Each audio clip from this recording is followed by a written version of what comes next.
দেশে আবারও বাড়ল উড়োজাহাজের জ্বালানি জেট ফুয়েলের দাম। এক মাসের ব্যবধানে দ্বিতীয় দফায় এই দাম বাড়ল এনার্জি রেগুলেটরি কমিশন। মধ্যপ্রাচ্যের যুদ্ধের প্রভাবে দেশে উড়োজাহাজের জ্বালানির জেট ফুয়েলের দাম লিটারে প্রায় ৯০ টাকা বাড়ানো হয়।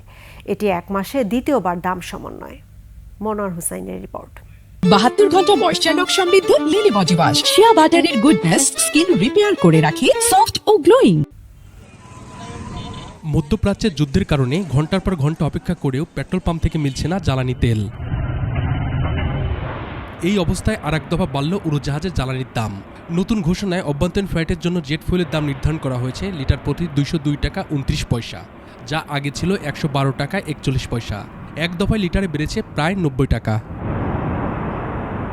এর আগে চলতি মাসের শুরুতেই লিটারে 70 টাকার বেশি বাড়ানো হয়েছিল। এই প্রথম এক মাসে 2 দফায় জেট ফুয়েলের দাম সমন্বয় করা হলো।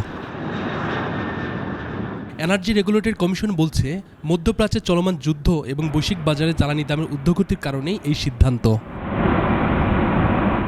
অ্যাভিয়েশন অপারেটররা জানিয়েছে, হঠাৎ প্রায় 80% দাম বাড়ানো হলে এয়ারলাইন্সগুলোর বড় ব্যবধানে আর্থিক চাপে পড়বে।